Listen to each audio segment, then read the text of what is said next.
Dr. Ravi, thank you so much for being with us tonight. And from there, I'll just let you take it away with the questions. Sure, it's a pleasure. So do you want me to just work through the list and answer the questions there?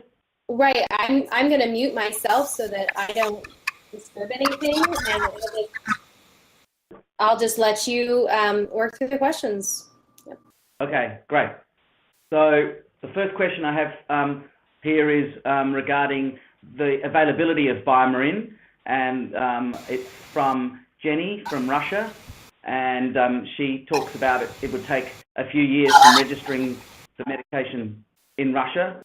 Okay, so she's asking about the availability. At the moment, it's very hard to know the availability because we're still in very early stages of the trial. And so at the moment, the drug is only available in the context of the trial because all of the drug trials so far are about to test the safety of this medication, because it's the first time this medication is being used in children. So it's going to be some time before we're firstly established its safety and hopefully then establish its effect and efficacy in this condition. And then basically we have to wait on the company and the regulatory authorities' strategy on whether it will be available in every country. But certainly one of the things that I'm very passionate about is making sure that new genetic therapies and new technology can be available to all people and all children who may need this medication and who may benefit from this medication. So I'll certainly be working with the company and with regulatory authorities regarding that. So thank you for your first question.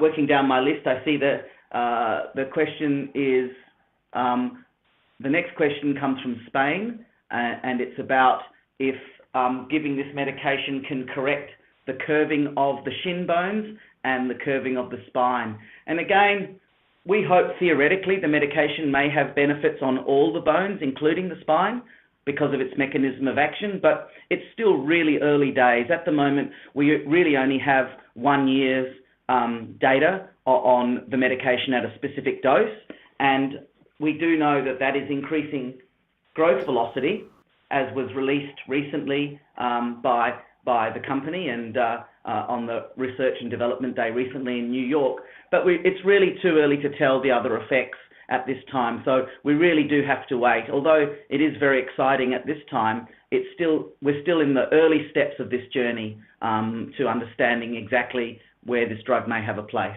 And the next question is from New York and asking about leg lengthening and about surgery for leg lengthening, I think, or actually, and also surgery on the jaw for teeth. So really, I think at the moment you need to reach out to, if your dental surgeon or ENT doctor is not familiar with achondroplasia, then he or she will need to reach out to doctors that are. Really, the mainstay of treatment will not be different to any other conditions, and the bone healing will be the same, but often dental crowding is a problem in achondroplasia. So really, your orthodontist would be best to speak to a practitioner who's been familiar with the condition, and if your son is still a child, so he might be able to go to one of the major children's hospitals in your area there in New York, and maybe their dental department would have had much more experience with children with achondroplasia and other conditions where sometimes because of changes in the way the craniofacial skeleton is formed, dental crowding can be a problem. So that would be my advice. And specifically, as a general rule, it's always good to make sure that if you have a child with a relatively rare condition like achondroplasia who needs some sort of management, it's really important that you can canvass opinions from people who have seen many different cases and understand a little bit about the condition, because it's not quite the same as operating or managing a child without the condition. So thanks for your question there. The next question is, what is the appropriate age to start the medication? How does the treatment work? And how long does it go for? And finally, when could it be released? Okay, so we still don't know what the appropriate age to start the medication is, and that's why one of the trials are occurring. Currently, the trials enroll children aged 4.5 to 14.5 years, because it was thought that that would be the safest age group to trial the medication in. But obviously, most of the growth is done, a lot of growth is done before age 5 years. So there are plans for a study to occur in children younger than age 5 years, and at the moment that is being planned and possibly may start this year. And the treatment works because in achondroplasia, there is a fault in a gene or a genetic instruction packet called FGFR3, and basically what that does is the gene is overactive, which decreases growth. It's a little bit paradoxical, and it's a bit like overwatering a plant. If you leave the tap on and overwater the plant doesn't grow very well. So this medication doesn't turn the tap off, but it puts a kink in the hose so that growth can resume as previously. So that's really how it works. We still don't know how long treatment should go for. Obviously, there comes a point for all girls and boys when growth stops, and that's when the growth plates, which are the growing parts of the bone, fuse, and obviously any time that happens, the drug will not be effective. So again, we still don't know when the medication will be released, but obviously we have a long way to go because we're still in the early safety trials for the moment. So thank you for your question. I think that's a question from my part of the world in Australia. The next question is from Romania in Bucharest. And it's a question about whether the medication BMN-111 can be administered for hypochondroplasia. So I'll answer that. At the moment, the medication is only being used for achondroplasia. There may be theoretical reasons why it could be given to people with hypochondroplasia, but that's a very different condition clinically from achondroplasia. So at the moment, there are certainly no plans that I'm aware of in the world for that to be done. So the answer to that would be no currently. And the next question is again about treatment, which I've just covered, so I won't go over that again. And in the case of hypochondroplasia, yes, if the medication or a medication like this medication were going to be used in a condition like hypochondroplasia, it would need to be in the setting of a ethically approved clinical trial to make sure that firstly there's no harm, and secondly that there is effect that decreases medical complications. So again, it would be like any new drug being trialled, but at the moment that is not in practical use. The next question is from Western Australia, and when will phase 3 of Biomarin start, the Biomarin drug trial start? And again, at the moment it's not known, but that when we had the Research and Development Day in New York, it was stated publicly that it would be hoped that phase 3 trials would be beginning sometime in 2016. So basically that's all I know at the moment. And phase 3 trial would typically, any phase 3 trial, speaking generically, would involve a larger group of patients to understand the medication more in larger numbers. The next question was how to apply for phase 3 trials. Well, that would depend on the sites chosen to lead the phase 3 trial and when enrolment started, and it's too early to tell at the moment, but it's hoped that phase 3 may start sometime this year. The clinical effects of BMN-111 in stage 2, well, they've just been released very recently, and the 12-month data have been released showing that the medication, most importantly, is not showing any serious adverse events or side effects that has required stopping of the medication, and secondly, it appears to be having a promising effect on growth velocity at the 15 micrograms per kilogram per day dose, with growth velocity on average increasing from 4 to 6 centimeters in a small number of children with achondroplasia, and this obviously needs to be further investigated and studied. And the next question is, do patients need to take the medication every day? At the moment, it's given as a subcutaneous injection, very much like an insulin injection, and currently it's a daily injection. And again, it will probably take a lot longer to understand whether the medication needs to be taken every day or can be taken less frequently to get its maximum benefit. So unknown at the moment, that question. And finally, again, when will the drug be available? That's impossible to say. At the moment, things are going promisingly well, but it's still very early phase 2 trials at the moment. The next question is from London in the UK, talking about the effects of sustainable bone lengthening, and if the trials lasted only a year so far and the final individuals is not yet known, is it possible that growth is accelerated but the final height will actually still be within the final achondroplasia range? Well, that's a very good question, and that's why it's very important that we're very careful and that we don't jump to too many conclusions, because it's still early days, and all of the initial studies, the phase 2 studies, are really about assessing whether this medication is safe and tolerated, which it appears to be so far in the study. The next things are about sustainable bone growth and bone length. And yes, many medications that have been tried in the past, such as growth hormone, have had a temporary effect, but no final height effect. The only thing that I would say, speaking personally as a scientist, is that this medication appears to be a precision medication in that it affects specifically the abnormality in achondroplasia, whereas growth hormone therapy was never going to do that, because children who have achondroplasia are generally not deficient in growth hormone. So we hope that it will have sustainable effects, but I completely agree with this caller that it's too early to talk about sustainable effects on bone length. And final questions about from someone from Texas in the United States. Questions about the 30 micrograms per kilogram per day cohort. Has there been evidence of catch-up growth? Well, we don't know at the moment. That those data are still being analysed, so it's not too early to tell, and certainly that hasn't been released at the moment. And again, talking about the drug coming to market, it's very hard to tell, and it will depend on how the phase 2 and then the planned phase 3 studies go.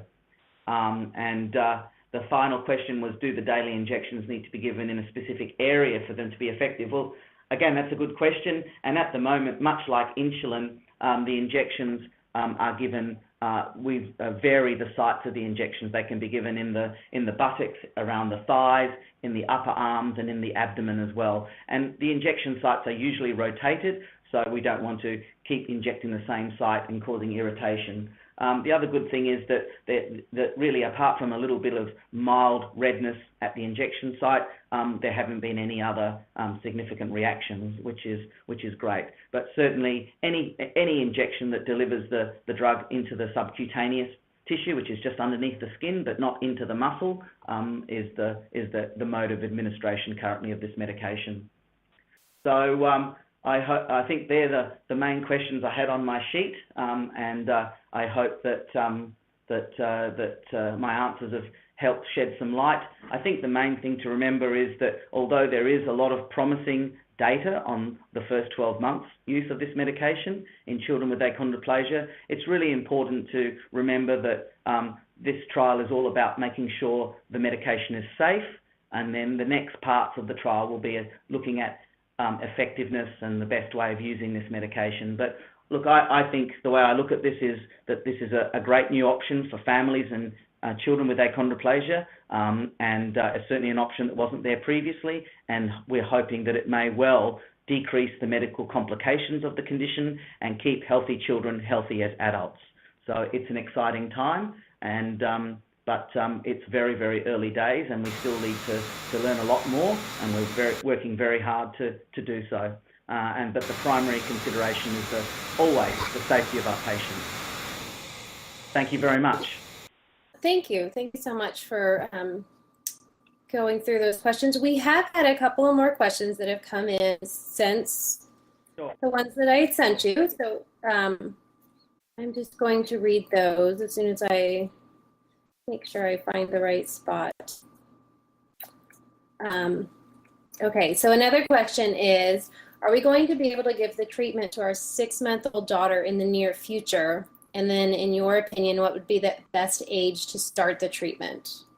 So I think, again, if the treatment is proved to be safe and effective, then we'll need, starting the treatment potentially as early as possible may have better long-term effects, but it's too early to tell. But certainly there are plans, as has been already released on the website, for a study looking at children younger than 4.5 years. So there may well be potential to treat children as young as 6 months, but at the moment it's too early to give any more specifics. But from a theoretical perspective, it would be if the medication is safe, then early treatment could result in better long-term effects in terms of medical benefit. Thank you. We actually have, it looks like a handful of questions that have come in on the form since I sent you the questions. So here is one from Japan, and I'm reading it for the first time now too, so forgive me if I stumble over some of it. It says, I'm contacting you because of my son with achondroplasia. I feel that it is a real glory to send questions to you, such as Greatest Doctor in terms of international. So my questions are below, and there's 3 of them. 1, in question 2, case first 26 patients from January 2014 and their extension. What about the interval after the first period? Is there anything to dose? In my understanding, there is no dosing period after the first period finished until second period started. If they stopped daily dosing, even in a few weeks, I think it comes something wrong. For example, head is going to be bigger. Did you understand that? I think I understood that. Thank you for the question. At the moment, with the studies, they rolled over into each other, so none of the children missed any doses of injections. So basically, one study finishes and the next one starts immediately. So there's not been any break. But again, we don't really know yet if children start the medication and stop the medication. We're really not sure on those effects at the moment. But certainly, if I'm hearing the question correctly, the children who started off in the 6-month initial trial and then the 18-month extension, they just went straight into the extension and they didn't miss any medication unless there was another issue. Okay. And another question from the same person. What do you think of cohort 5? I think the quantity seems too much because the result of cohort 3 showed around normal growth. The median growth velocity among the subjects was 6.1 centimeters a year, according to the June 2015 data. So I'm really interested in an expert's opinion. If another phase 2 about the cohort is needed, it will be much longer in terms of estimates study completion. So again, at the moment, that's a good question, but I don't really have the answer because at the moment, as you know, there's a cohort at 15 and there's a very small cohort at 30 micrograms per kilogram per day. And at the moment, there haven't been any more plans for any further cohorts. There was always the option for another cohort, but that's something that the company is internally considering at the moment. And at the moment, all we know is that phase 2 is ongoing. Nothing else has been confirmed. And certainly the 5th cohort for the initial study, we don't know anything about that at the moment. Okay, and one last question from that same person in Japan. Do you have any idea about final practical use stage in your country?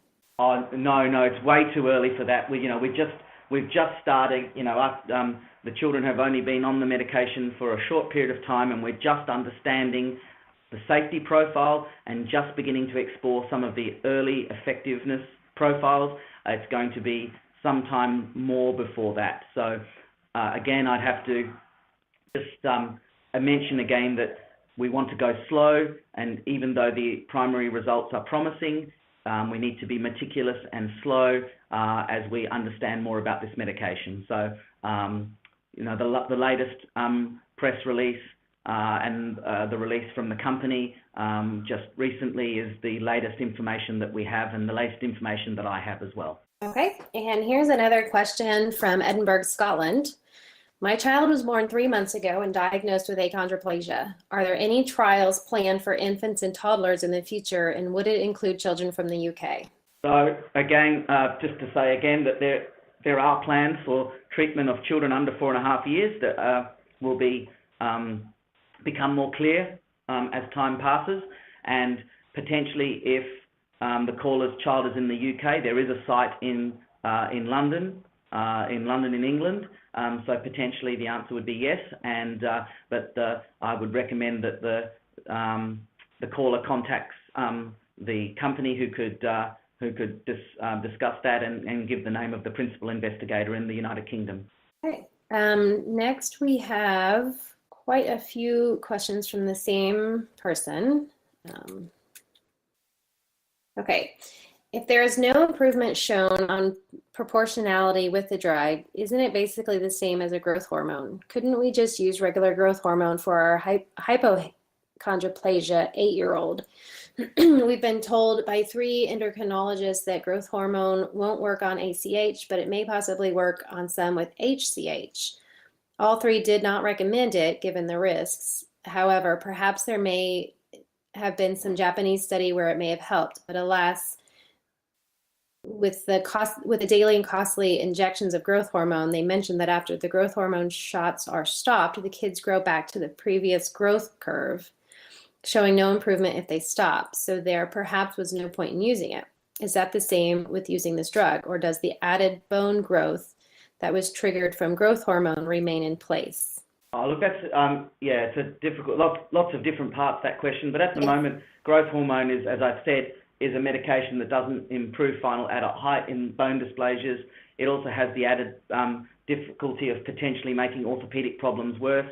I suppose, again, from my own personal, these more precision therapies where we're actually targeting the actual underlying problem in diseases, we believe will be much more helpful. So, but it's, as I said, we have to wait and see and answer all those questions about proportionality and final effects that we have to wait a long time for. But that's the way that these things are proven. It's not going to be something that we're going to be able to decide today. But certainly these types of medications, and now I'm talking about precision medicine per se, we believe that they will have better effects because they're actually dealing specifically with the abnormal pathology in the condition. Okay, the next question has to do with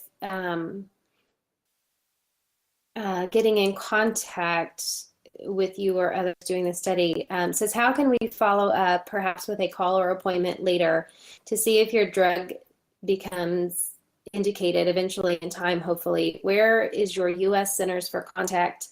What age will the end times to try it? Do you suggest patients just wait, or will use of growth hormone knock off patients from any study trials?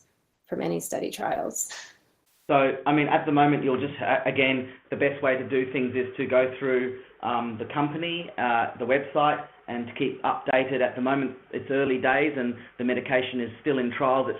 It's a long way from, being licensed and those types of things. So you have to the best way would be probably to keep updated with the website. And I know that many patients have almost more information than us because they're checking it every day. And the next thing is that if your child is on another trial medication or on growth hormone, that will preclude them from being on. I would expect being on in this trial as well. So we have to wait and see. But certainly with regards to updates, and the idea will be if this medication is indicated, then obviously the idea would be to have access, and that would be dependent on each country and the regulations there. But there's a long way to go before we need to do that. The first thing is to make sure that we have a safe medication that is working in the way we want it to work. Okay.